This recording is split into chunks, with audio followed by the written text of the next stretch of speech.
Hello everyone, in which we are going to start the chapter from the political science, that is political parties.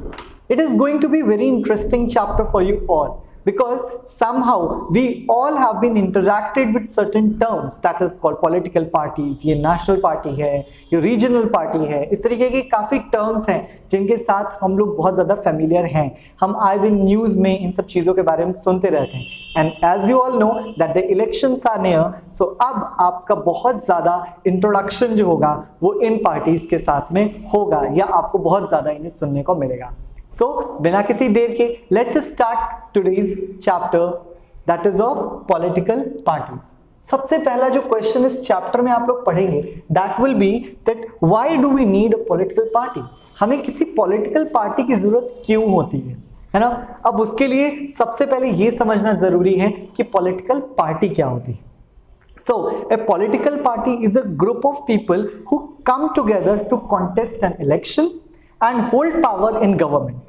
ये आपके book में definition दी हुई है जिसमें हम ये देख रहे हैं कि कैसे they are telling you that there is a group of people. अभी हम पार्टीज की बात नहीं कर रहे हैं, एक ग्रुप ऑफ पीपल है. Somehow their thought process is same, somehow they think in a same direction, they used to come together and then they have to contest the election. After contesting the election जिनको भी maximum votes मिलते हैं वो government में power hold करता है और उसके पास जो पावर होती है उसके थ्रू वो किसी भी देश में रूल करता है या किसी स्टेट में भी रूल करता है as in India as well. हम लोग देखते हैं हमारे पास स्टेट गवर्नमेंट है एंड देन सेंट्रल गवर्नमेंट है. तो स्टेट गवर्नमेंट में भी अलग इलेक्शंस होते हैं, उसी तरीके से सेंट्रल लेवल पर भी अलग इलेक्शंस होते हैं. आगे इसी डेफिनेशन में हम लोग आगे एक्सीड करेंगे that is they agree on some policies and programmes for the society with a view to promote the collective good. That means they have to agree, they used to combine, they have to sit together and then after they make certain decisions that will be in the welfare of the people because these people have been elected them, right? Next is parties reflect fundamental political divisions in a society. Thus, a party is known by which part it stands for, which policies it supports, and whose interest it upholds. A political party has three main components. एक political party के पास तीन main components होते हैं. कौन कौन से हैं वो कंपोनेंट? पहला, द लीडर्स. किसी भी पॉलिटिकल पार्टी में एक लीडर होता है, द लीडर्स, जो उस पॉलिटिकल पार्टी का हेड होता है और जो मेजर डिसीजंस लेता है या जिसके अंडर में बाकी सब लोग काम करते हैं. अब जो उनके अंडर में काम करते हैं basically they are called as the active members. The active member. अब ये एक्टिव मेंबर्स कौन से होते हैं? लीडर्स जो भी कोई डिसीजंस लेते हैं, जो भी डिसीजंस लीडर्स लेते हैं, ये एक्टिव मेंबर्स उन डिसीजंस को एग्जीक्यूट करने में सबसे इंपॉर्टेंट रोल प्ले करते हैं. एंड आफ्टर दैट हम और आप जैसे लोग द फॉलोअर्स. फॉलोअर्स का भी अपना एक बहुत बड़ा इंपॉर्टेंस है क्योंकि यही फॉलोअर्स हैं जो कहीं ना कहीं बेसिक सोशल डिस्कशंस में इन्वॉल्व होते हैं और इन सोशल डिस्कशंस के तहत वो लोग आपस में डिस्कस करते हैं और कहीं ना कहीं एक कन्विंसिंग पावर जनरेट होती है. That convincing power actually upholds the decision of the people around us. And these people then after when they cast their votes somehow they are choosing that particular representative from different parties. So इस तरीके से हमने पढ़ा कि leaders कौन होते हैं. Group of people that used to come together to make certain policies, certain programmes for the welfare of the people. They used to contest elections, right?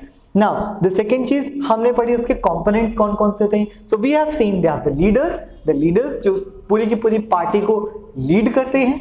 The second are the active members, leaders के द्वारा बनाए गए जो major decisions हैं उनको execute करने का काम जो है वो एक्टिव मेंबर्स करते हैं. एंड थर्डली द फॉलोअर्स, हम और आप जैसे लोग जो फॉलो करते हैं उनको, अगर उनकी पॉलिसीज अच्छी हैं तो हम उसको अप्रिशिएट करते हैं, लेकिन अगर उनकी पॉलिसीज अच्छी नहीं है या अप टू द मार्क नहीं लगती तो हम ही लोग उन्हें क्रिटिसाइज भी करते हैं. तो somehow they are the followers of each and every party. Let's move forward. The next one is the functions of political party. हमारा जो next point है वो है what are the functions of political parties. Political parties के functions क्या क्या है। तो basically political parties fill political offices, है ना, जितने भी पॉलिटिकल पार्टीज है। सपोज अगर किसी देश में इलेक्शन हो रहा है, हमारे देश में इलेक्शन हो रहा है, तो जो भी पार्टी जीतेगी उस पार्टी के जो कैंडिडेट्स होंगे उनको डिफरेंट डिफरेंट पोजीशंस पर बैठाया जाता है, डिफरेंट डिफरेंट पोजीशंस उनको दिए जाते हैं। अब इस तरीके से जो भी पोजीशंस उनको मिलती है वो वहां पर डिसीजंस लेते हैं और हर एक कैटेगरी को अलग अलग सॉल्व करते हैं, हर एक जगह पर अपनी अपनी व्यूज देते हैं, उन चीजों को प्रॉपर वे में चलाते हैं। And these all are lead by the one leader जो कि सबसे टॉप पोजीशन पर होता है। फॉर एग्जाम्पल जब हमारे इलेक्शन होती है तो हमारे यहाँ एक पार्टी जीतती है जिसके हेड को सेंट्रल पर बुलाया जाता है और वहां पर वो एज अ प्राइम मिनिस्टर उनको पोजीशन दी जाती है।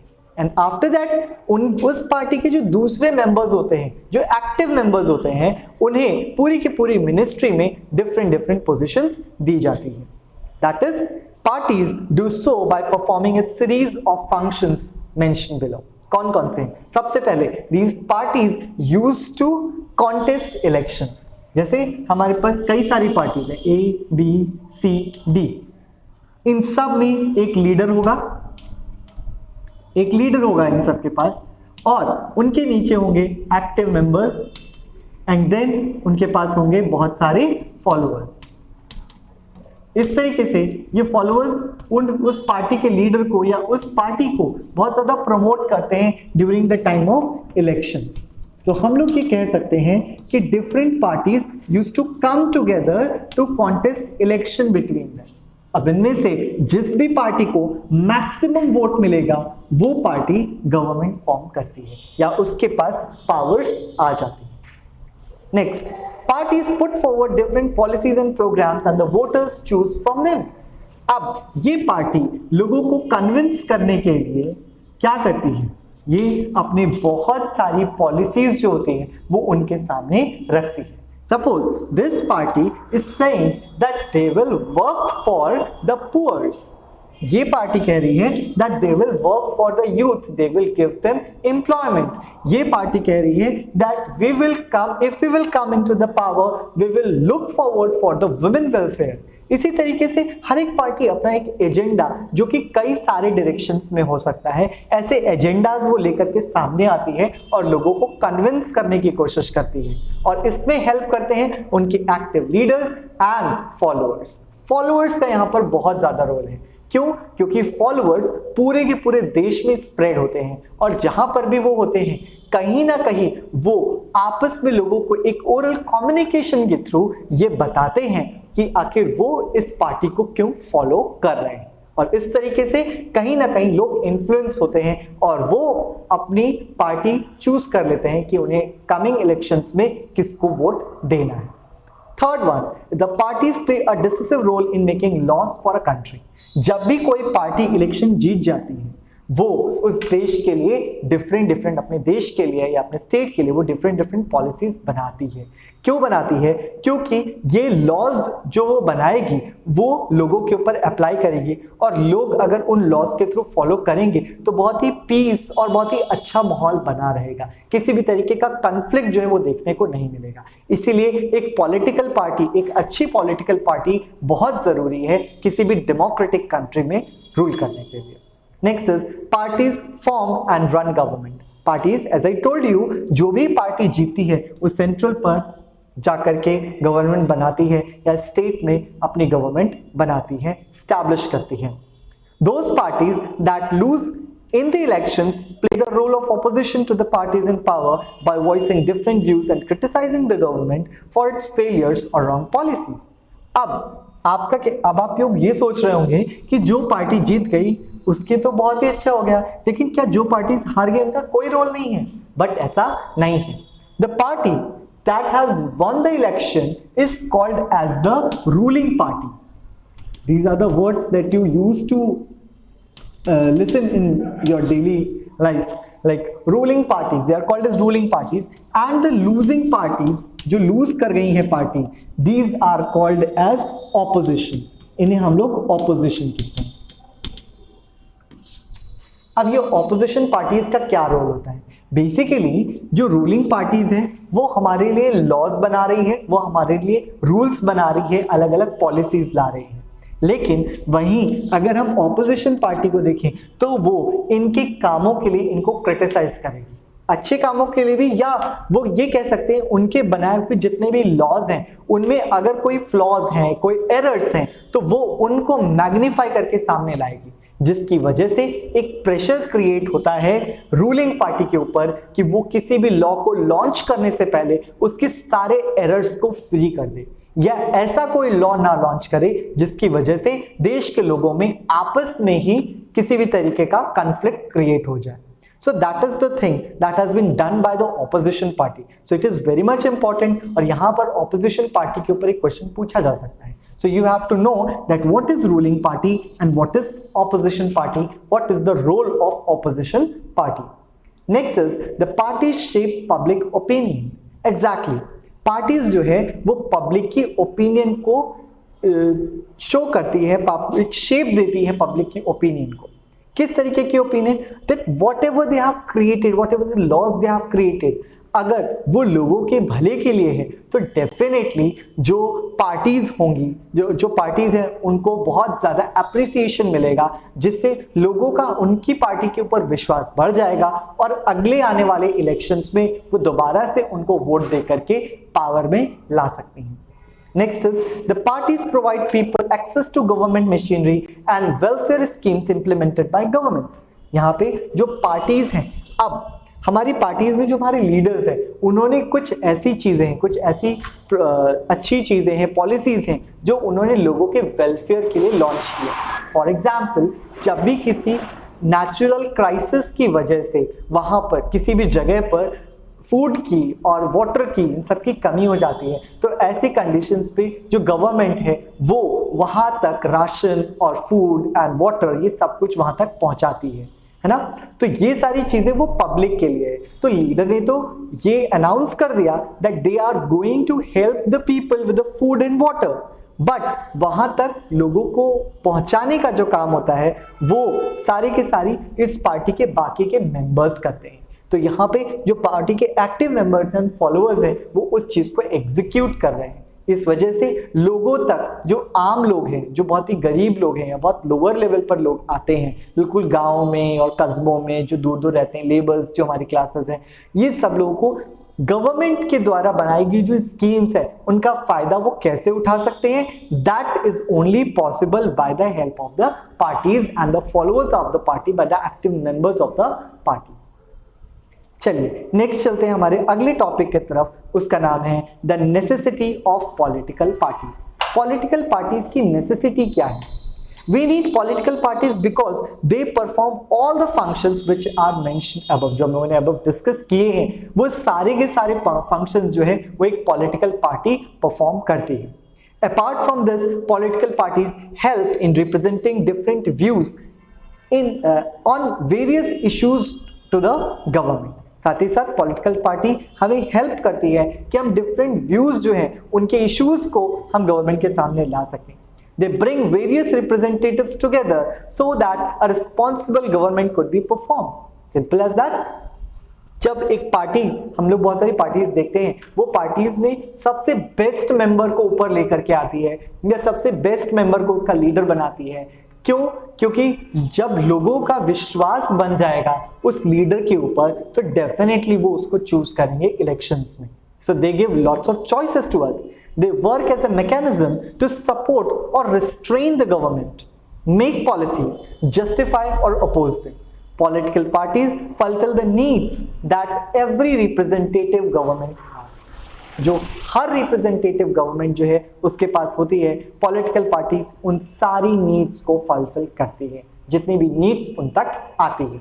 Now, how many parties should we have? Actually, we are living in a democratic country in which we found that there are so many parties. लेकिन यहाँ पे 3 तरीके के पार्टी सिस्टम के बारे में हम लोग देख सकते हैं। कौन कौन सी? The first one is called the single party system.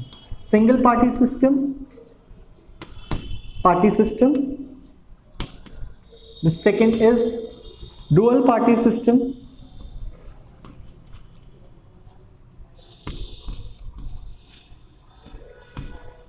and the third one is multi-party system.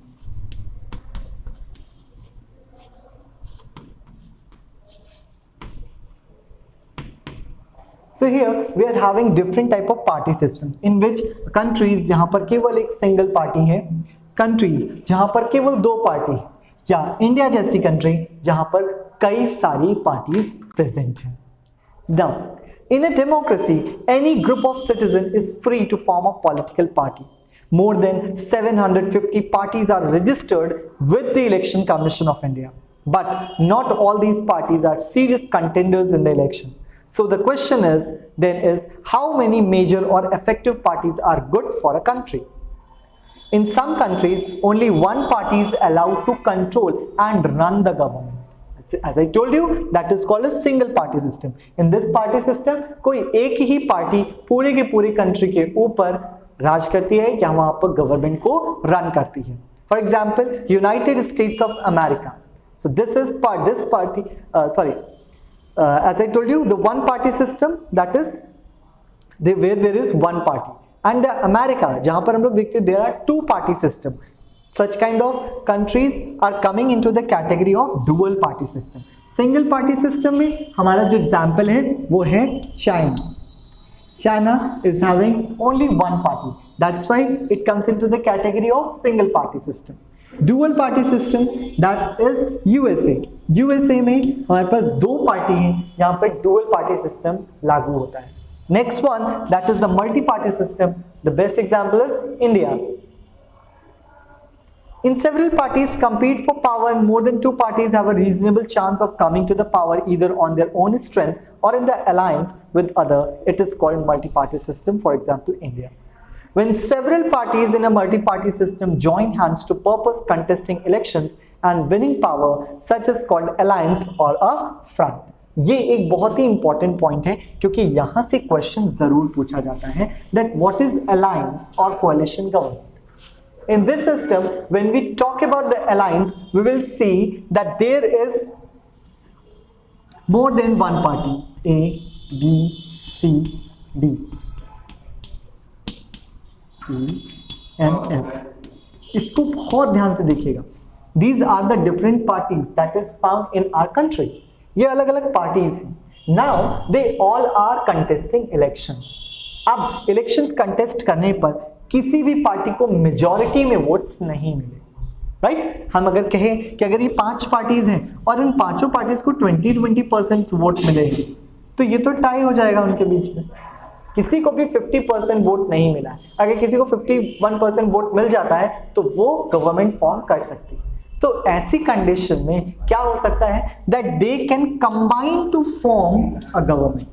तो इस तरीके की गवर्नमेंट को हम लोग कोalition गवर्नमेंट भी बोलते हैं या अलायंस भी बोलते हैं. इसमें क्या होता है, ये पार्टीज आपस में जुड़ जाती हैं और अपने वोट्स को शेयर कर लेती हैं जिसकी वजह से इनके वोट्स जो हैं हो जाएंगे 60%. Hence they can now form a government. This has also happened in India. You can see the examples.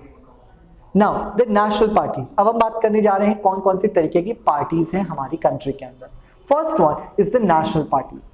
Every party in the country has to register with the election commission. As I told you कि यहाँ पर जब हमारे election है वो बहुत ही free and fair होने चाहिए. ऐसा नहीं है कि कोई भी जो पावरफुल पर्सन है वो अपनी पावर और मनी का इस्तेमाल करके किसी भी तरीके से जो है गवर्नमेंट को फॉर्म कर ले. So this is not possible over here. Why? और इसी चीज को मेंटेन करने के लिए यहाँ पे इलेक्शन कमीशन बनाएगी. What is election commission? Election commission is an independent body that activates at the time of election. जब इलेक्शन होते हैं, जब इलेक्शंस कंडक्ट कराने होते हैं, उस टाइम पे इलेक्शन कमीशन आगे आती है और वो पूरे देश में इलेक्शन कराती है.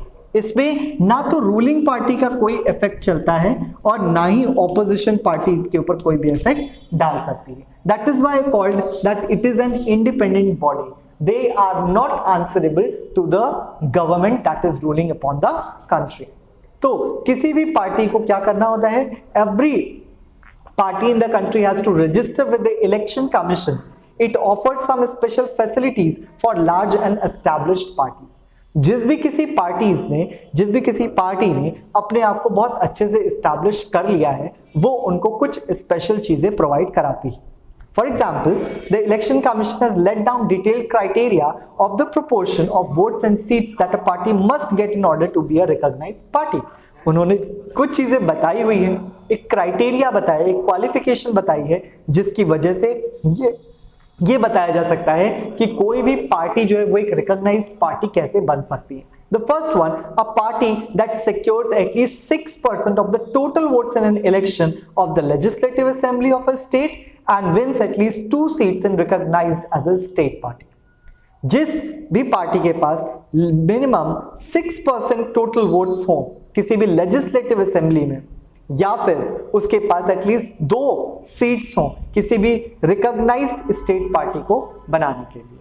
The second one, a party that secured at least 6% total votes in Lok Sabha के इलेक्शंस में अगर उसके पास 6% वोट्स हैं, या फिर असेंबली इलेक्शंस में 4 स्टेट्स में उसने विन किया है एटलीस्ट 4 सीट्स तो लोकसभा में, तो उसको हम लोग नेशनल पार्टी के रूप में स्टैब्लिश कर सकते हैं। It is very much important that you should learn that what is the criteria or what is the qualification of any party to be recognized as a national or state party, right? Next one, the major national parties in India। अब जो major national parties हैं India की वो कौन कौन सी हैं? There are 7 recognized national parties in the country in 2018. Here are details of some of these parties. Like first of all India Trinamool Congress, that is AITC। ये 1 जनवरी 1998 को launch हुई थी under the leadership of Mamata Banerjee, that is in West Bengal। Recognized as a national party और इसको national party का दर्जा मिला 2016 में। The party's symbol is flowers and grass। Committed to secularism and federalism, has been in power in West Bengal since 2011 and has a presence in Arunachal Pradesh, Manipur and Tripura। ये इन states में भी है, लेकिन waste Bengal के ऊपर ये सबसे लंबे समय से पावर में है। In the general elections held in 2014, it got 3.84% votes and won 34 seats, making it the 4th largest party in the Lok Sabha। और इसने अपने आप को 4th largest party of Lok Sabha के रूप में स्टैब्लिश किया हुआ है।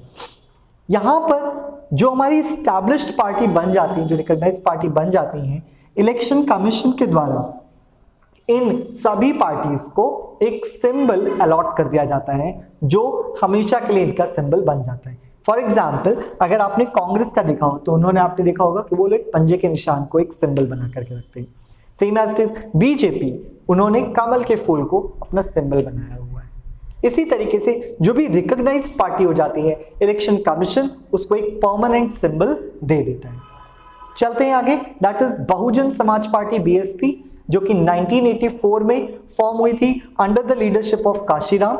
Seeks to represent secure power in Bahujan Samaj. Basically Dalits के ऊपर वर्क करते हैं, आदिवासीज के लिए वर्क करते हैं, ओबीसीज और रिलीजियस माइनॉरिटीज के लिए वर्क करते हैं। Stands for securing interest in the welfare of Dalits और ऑप्रेस्ड लोगों के लिए काम करते हैं। ये जो है इसका बेस है इस पार्टी का basically Uttar Pradesh and substantial presence in the neighbouring state, for example Madhya Pradesh, Chhattisgarh, Uttarakhand, Delhi and Punjab जैसे जगहों पे इससे अपनी प्रेजेंस दर्ज कराई है।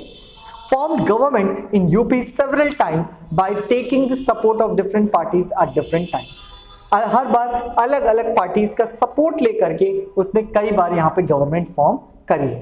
The next one is the Bharatiya Janata Party, that is BJP, founded in 1980, formed by Shyama Prasad Mukherjee in 1951, wants to build a strong modern India by drawing aspirations from India's ancient cultures and values, Deendayal Upadhyaya ideas of integral humanism and Antyodaya.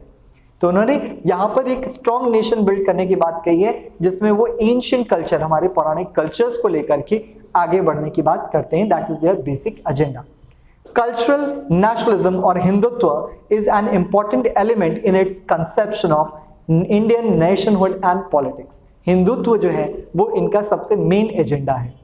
Earlier limited to north and west to the urban areas, the party expanded its support in the south, east and northeast and rural areas। और धीरे धीरे इसने पूरे देश के ऊपर अपना वर्चस्व स्थापित किया। इसने चारों तरफ अपने फॉलोअर्स को इंक्रीज किया। emerged as the largest party with 282 members in 2014 Lok Sabha elections, और 2014 के लोकसभा इलेक्शंस में 282 मेंबर्स के साथ सबसे लार्जेस्ट पार्टी के रूप में सामने आई। जैसा कि हम देख रहे हैं पिछले 10 सालों से बीजेपी जो है वो इंडिया के अंदर गवर्नमेंट फॉर्म कर रही है। The next one is the Communist Party of India, that is CPI. Formed in 1925, काफी पुरानी है, 1925 में इसका गठन हुआ। Believes in Marxism, Leninism, secularism and democracy. Oppose the forces of successionism and communalism. इससे कम्युनिटी और सक्सेशन को देने, जो सक्सेशन की पोजीशन दे दी जाती है कि जिनका बेटा ऑलरेडी रॉयल फैमिली से तो वही पोजीशन पर आए, इन सारी चीजों को उन्होंने हटाया है। इन्होंने पार्लियामेंट्री डेमोक्रेसी को ज्यादा इंपॉर्टेंस दी है as a means of promoting interest of the working class and farmers और पुअर्स के लिए काम किया है इन्होंने। सिग्निफिकेंट प्रेजेंस इसका कहां पर है, वो है केरला, वेस्ट बंगाल, पंजाब, आंध्र प्रदेश एंड तमिलनाडु जैसे राष्ट्र में। In secured less than 1% votes and 1 seat in 2014 Lok इलेक्शन। उसने 1% से भी कम वोट्स जो है वहां पे स्थापित किए, लेकिन इसके पहले जब ये नेशनल पार्टी बनी थी, at that time they have proved there presence. Now, the Communist Party of India, that is Marxist, CPI-M, that is Communist Party of India, Marxist, founded in 1964 में फॉर्म हुई थी। बिलीव करती है Marxism और Lenin के concept के ऊपर, support करती है सोशलिज्म को, सेक्युलरिज्म को, डेमोक्रेसी को, और अपोज करती है इंपीरियलिज्म को, पूंजीवादिता को और कम्युनलिज्म को। Accept democratic election as a useful and helpful means for securing the objective of socio-economic justice in India, enjoys strong support। कहाँ पे इसका सबसे अच्छा सपोर्ट है, वो है वेस्ट बंगाल, केरला और त्रिपुरा में। जो पार्टी है वो पावर में थी वेस्ट बंगाल में without a break for 34 years तक ये पार्टी पावर में रही वेस्ट बंगाल के अंदर। In 2014 Lok election it won about 3% of votes and 9 seats, करीबन 3% वोट्स इन्हें मिले प्लस 9 सीट्स इन्होंने वहां पर बनाई। इसके बाद हम लोग बात करते हैं इंडिया की एक सबसे बहुत पुरानी और बहुत ही स्ट्रॉन्ग पार्टी की, जो कि Indian National Congress INC, popularly known as Congress party, one of the oldest party of the world. ये वर्ल्ड की कुछ ओल्डेस्ट पार्टीज में से है, जिसको कि बनाया गया था 1885 में, और इसमें कई सारे स्प्लिट्स हुए हैं या कई सारे डिविजन्स हुए हैं। Under the leadership of Jawaharlal Nehru इस पार्टी ने बिल्ड किया था एक मॉडर्न सेक्युलर डेमोक्रेटिक रिपब्लिक, उसने डेवलप करने की कोशिश की इंडिया के अंदर। The ruling party at the centre till 1977 तक ये रूलिंग पार्टी रही सेंट्रल गवर्नमेंट में, और इसके बाद 1980 से लेकर 1989 तक। इसके बाद 1989 से इसका सपोर्ट जो था वो चला गया था, but it continues to be present throughout the country. लेकिन इस अभी भी ये पार्टी पूरे ही देश में अपना वर्चस्व बनाए हुए है। The party's main idea is to promote secularism, welfare of the weaker sections and minorities. ये minorities और weaker sections के ऊपर काम करती है। The next is the Nationalist Congress Party, that is NCP. ये 1999 में फॉर्म हुई थी। ये कांग्रेस पार्टी का एक स्प्लिट है, यानी कांग्रेस पार्टी से डिवाइड होकर के नेशनलिस्ट कांग्रेस पार्टी बन गई। Supports democracy, Gandhian secularism, equity, social justice and federalism. इसके अलावा ये एक मेजर पार्टी है महाराष्ट्र में and has a significant presence in Meghalaya, Manipur and Assam. A coalition party in the state of Maharashtra in alliance with the Congress since 2004, a member of United Progressive Alliance. ये एक UPA की एक important part है जिसमें एक alliance already बना रखा है। चलिए नेक्स्ट बात करते हैं हम लोग स्टेट पार्टीज की। स्टेट पार्टीज जो होती हैं उनमें से हमारे पास कुछ स्टेट पार्टीज के नाम है, जैसे कि Biju Janata Dal, Sikkim Democratic Front, Mizo National Front, Telangana Rashtra समिति।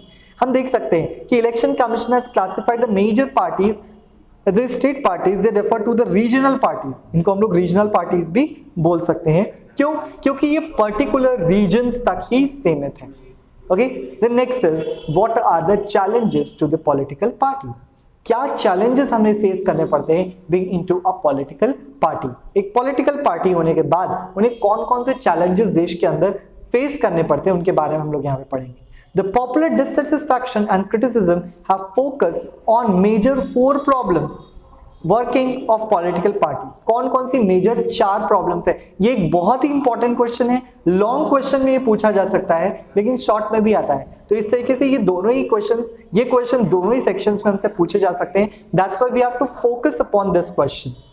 पहला है lack of internal democracy within parties, parties do not keep membership register, do not hold organizational meetings and do not conduct internal elections regularly।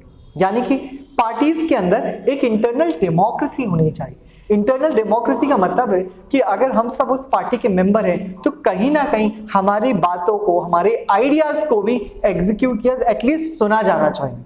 ना execute किया जाए वो अलग चीज है, लेकिन हमारे आइडियाज को सुना जाना चाहिए। At least we can choose our leader inside the party, so that is an important thing. तो ये हमारे यहाँ लैक करता है कि हमारे पार्टीज में इंटरनल डेमोक्रेसी नहीं है। दूसरी चीज, most political parties do not practice open and transparent procedure for their function. एक ट्रांसपेरेंट प्रोसीजर नहीं होता है, कुछ ही लोगों को चीजें बता करके और उसको एग्जीक्यूट कर दिया जाता है, जबकि ऐसा नहीं होना चाहिए। ट्रांसपेरेंसी होनी चाहिए कि पार्टी के अंदर किस तरीके का काम चल रहा है।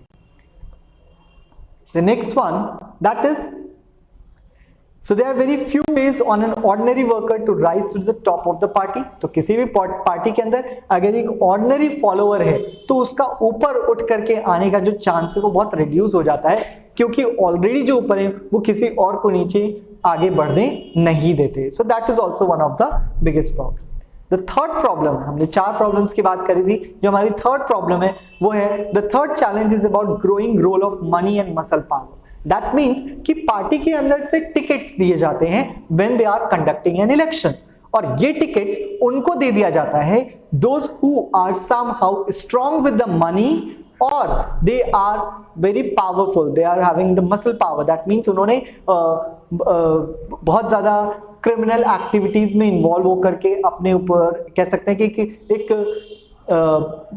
तरीके से अपने पास बहुत सारे मसल पावर इकट्ठा कर लिया, ताकतवर बन गए। उन्होंने बहुत सारे बॉडीगार्ड्स और दबंग लोगों को रखा हुआ है, जिसकी वजह से क्या तो वो स्ट्रॉन्ग बन, that is called muscle power, है ना। जब हमारे पास देखिए एक जनरल पर्सन है, वो बहुत ज्यादा बाउंसर्स या बहुत ज्यादा दबंग लोगों को नहीं लेकर के घूमेंगे, लेकिन जिन्हें इस तरीके का काम कराना होता है, जो थोड़ा सा इलीगल काम करते थे, used to carry lots of muscle man with them, and with the help of these muscle man they used to dominate upon the normal people.